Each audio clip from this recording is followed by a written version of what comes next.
신윤의 뉴스 정면 승부 3부 시작합니다. 늘 드리는 말씀이지만 YTN 라디오 구독해 주시고요. 신윤의 뉴스 정면 승부 좋아요와 댓글 부탁드리겠습니다.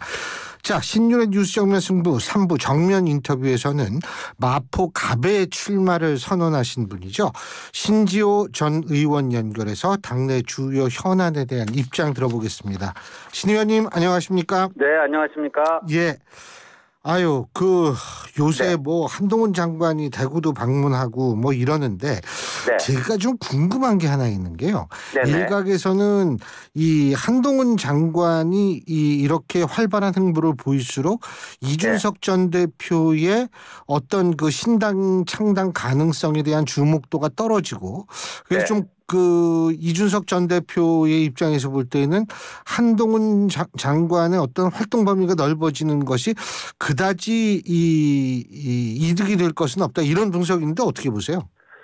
그게 현실화되고 있는 것 같습니다. 일단 뉴스량이 이제 한동훈 장관이 본격적으로 정치 참여 쪽으로 기울면서 정치 뉴스량이 이제 압도적으로 한동훈 장관에게 지금 가고 있고요. 상대적으로 이준석 신당에 대한 어떤 관심 이런 것들이 좀 멀어지고 있는 게 아닌가 이렇게 보여집니다. 그래서 의도한 거는 아니겠지만 이준석 그 신당의 어떤 바람머리가 조금 지금 고전을 면치 못하고 있는 것 같습니다. 근데 이준석 전 대표는 한 장관이 동지보단 경쟁자에 가깝다 이렇게 표현했는데 이 부분은 어떻게 평가하세요? 그래서 본인이야 경쟁자라고 생각하면은 본인이 한동훈급 정도가 된다 이런 그 얘기가 될 수 있을 텐데 그거는 이제 사람마다 자기 평가는 자기 주관적인 그 감정이나 판단 기준이 많이 작용하는 게 아닌가 싶고요. 그게 이제 많은 사람들이 공감할 수 있는 그런 판단은 아닌 것 같습니다. 자, 신지호 의원님께서도 이제 마포갑이죠, 마포갑. 네네, 마포갑에 이제 출마를 선언하시는데 지금 이 각종 언론에서 여기가 뜨겁다. 여기 지금 현역 의원 3명이 또 이제 3분이 여기에 또 출마하려고 하고 있고 여기에 신지호 의원님도 가세해가지고 지금 사파전이다 이런 얘기를 하는데 이게 어떻게 이 경선을 하는 겁니까?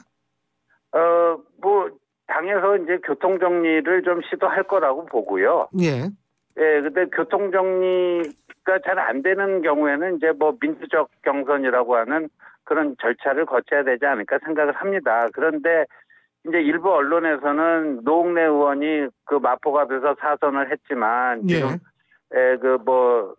불법 정치자금 수수로 1심 재판 중에 있기 때문에 거기가 좀 취약 포인트라고 생각하고 국민의힘 정치인들이 몰려드는 것 아니냐 이런 분석을 하고 있는데요.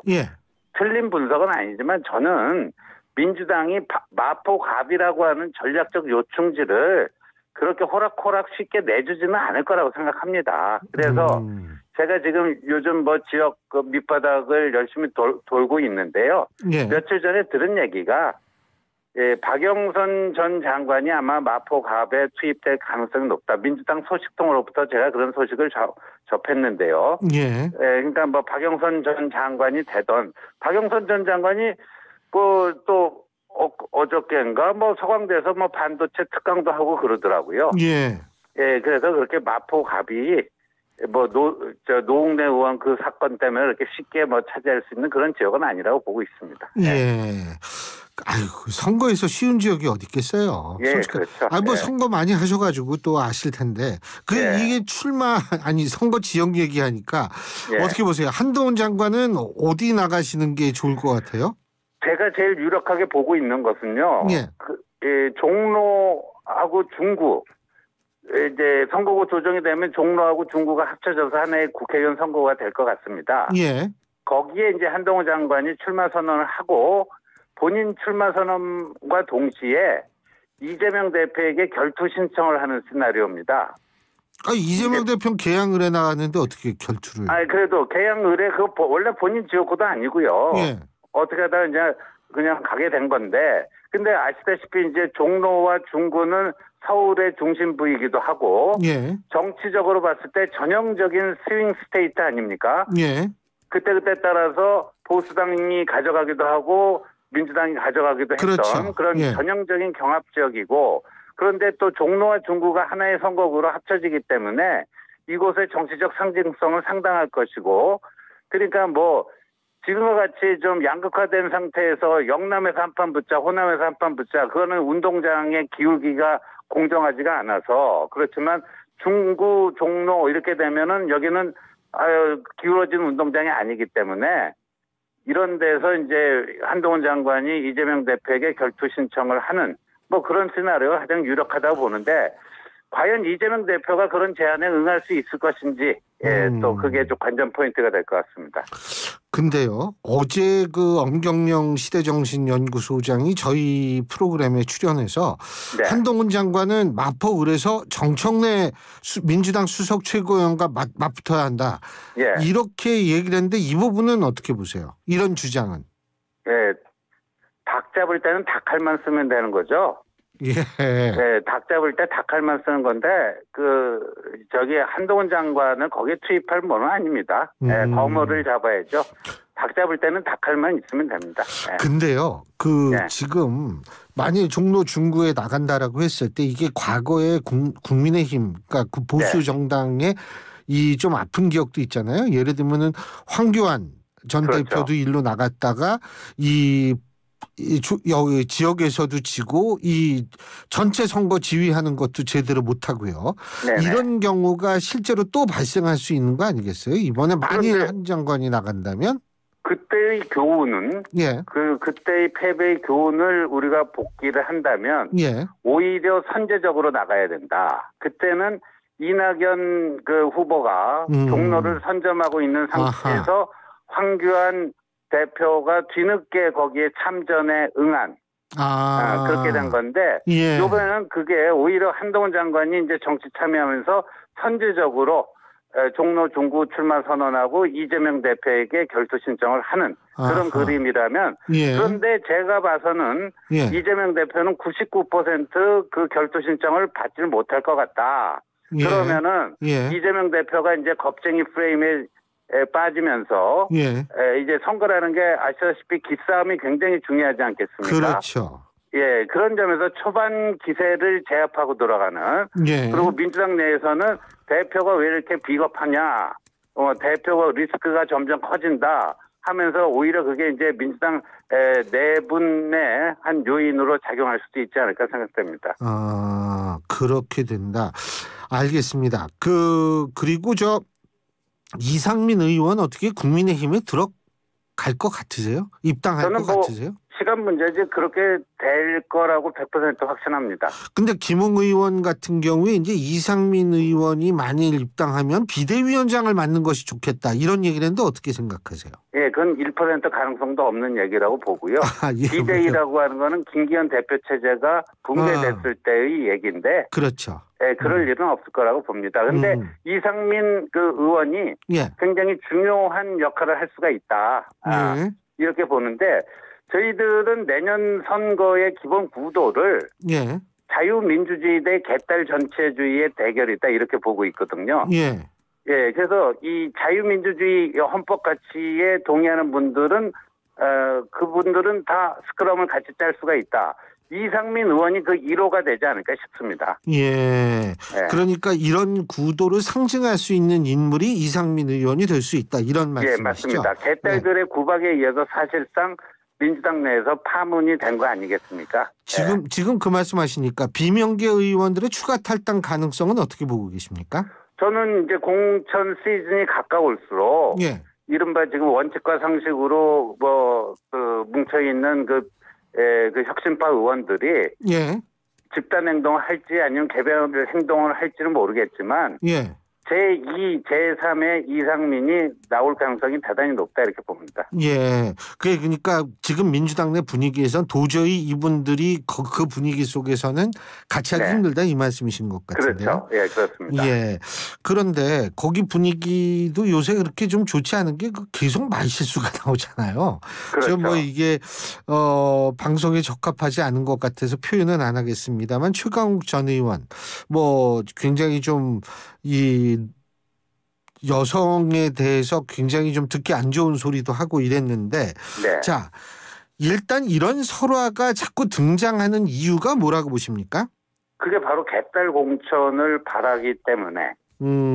예, 지금 이제 민주당은 시스템 공천이다 해서 경선을 통해서 후보자를 뽑겠다고 하는 것인데 지금 이렇게 평상시에도 좀 문제가 있었지만 최근 들어서 도가 심해지고 국민 귀와 눈을 찌푸리게 만드는 그런 발언이 나오는 것은 개딸 표심에 뭔가 호소하고자 하는 이런 이 욕구가 반영된 결과가 아닌가 보여집니다.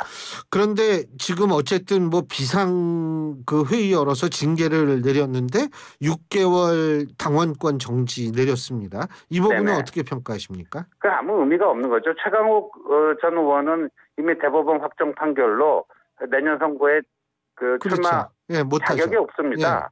출마 자격도 없는 사람에게 당원권 정지하는 게 무슨 의미가 있습니까? 그러니까 아무 의미가 없는 거고 저는 그 옆에서 같이 낄낄대고 웃고 박수까지 친 민영배 의원과 김용민 의원 그다음에 오늘 최강욱 의원의 그 암컷 발언에 대해서 충분히 그런 발언을 할 수도 있지 않느냐고 또 유튜브 채널 나가서 얘기한 남영희 민주연구원 부원장 이 3인에 대한 징계를 하느냐 안 하느냐 예, 그게 이번 사태를 대하는 민주당의 진정성 있는 이 조치인지 아닌지를 판가름할 수 있는 그 가늠대가 되지 않을까 싶습니다. 3인에 대한 징계가 그래도 중요합니다. 지금 국민의힘 같은 경우에는 최강욱 전 의원이 열린민주당으로 배지를 달지 않았습니까? 네네. 그러니까 이게 위성정당 폐해다 뭐 이런 주장을 하는 모양인데 동의하십니까? 예, 그렇습니다. 예. 그래서 병립형으로 가야 된다. 네네. 거기에도 이제 신지호 의원님도 동의하시는 거죠? 예, 저는 그 꼼수 위성정당을 양산해내는 그런 제도는 더 이상 둬서는 안 된다고 생각합니다. 예. 사실 준연동형 비례대표제가 사실은 굉장히 복잡하거든요, 이게.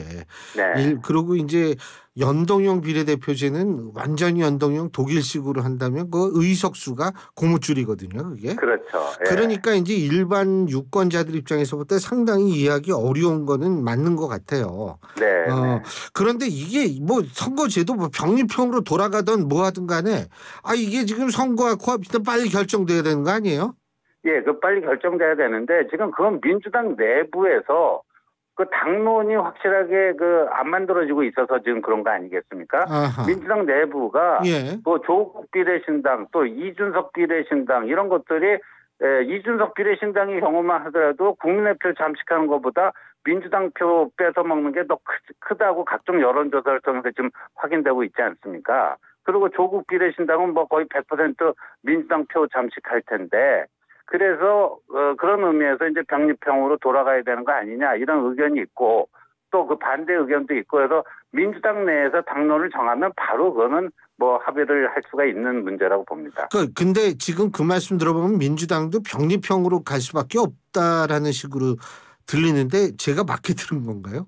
예, 그렇고 이원욱 의원이 지금 원희룡 장관이 개항을해 가서 또 이재명 대표에게 결투 신청을 한다는 얘기가 나오니까 그러니까 민주당 내에서는 이재명 대표가 그렇게 지역구에서 힘든 싸움을 하게 되면 전체 선거 지휘하는데 지장이 있으므로 비례대표로 가야 되는 거 아니냐 이런 얘기가 나온다는데 그런데 당대표가 위성정당의 비례대표 후보가 될 수는 없잖아요. 그러니까 그렇죠. 이재명 비례대표 후보 그 시나리오가 되려면 무조건 병립형으로 가야 됩니다. 근데 그 원희룡 장관의 계양을의 출마 가능성은 높게 보십니까? 네, 저는 충분히. 그래서 한동훈 장관이 종로 중구에서 결투 신청을 했는데 안 받잖아요. 그러면 원희룡 장관이 이제 계양을로 가야죠. 그러면 계양을에 또 결투 신청을 하면 이재명 대표로서는 상당히 좀 여러 가지로 이 골치 아픈 상황에 처해진다 이 말씀이신 것 같아요. 그렇죠. 굉장히 골치 아픈 상황이 처해지지 않을까. 또 계양을은 아시다시피 인천이지만 김포하고 인접해 있지 않습니까? 김포가 지금 서울 편입 때문에 들썩들썩하고 있지 않습니까? 그래서 굉장히 재미있는 선거전이 될 수도 있겠다 하는 생각이 듭니다. 아, 그렇군요.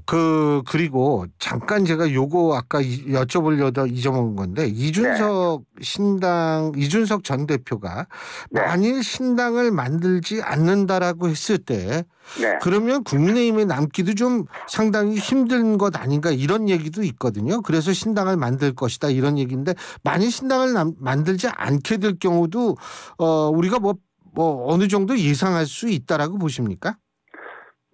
그러니까 신당을 안 만드는 게 아니라 못 만드는 상황으로 갈 수도 있지는 않느냐. 왜냐하면 정치라는 게 특히 당이라는 게 혼자 할 수는 없잖아요. 함께하는 사람이 상당수가 있어야 되는데 이른바 지금 천하용인 그 네 사람 중에서도 제가 보기에는 과반이 함께하기에 쉽지가 않아 보입니다. 그래서 그런 현실적인 여건 때문에 의지는 있으나 현실적인 여건이 충족이 안 돼서 제대로 신당 발족을 못하게 되는 경우를 충분히 생각해 볼 수 있고요. 근데 그렇게 국민의힘에 남으면 그 모양새가 좀 그렇지 않나요?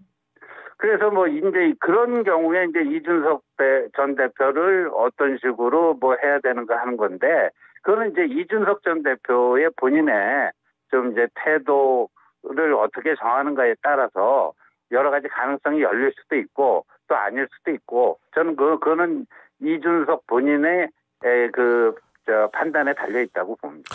그러니까 그 인유한 혁신위가 자꾸 이준석 전 대표를 이 포용하려고 하는 그러한 것들도 그러한 것들의 결과로 남을 수도 있는데 중책을 맡길 수도 있다.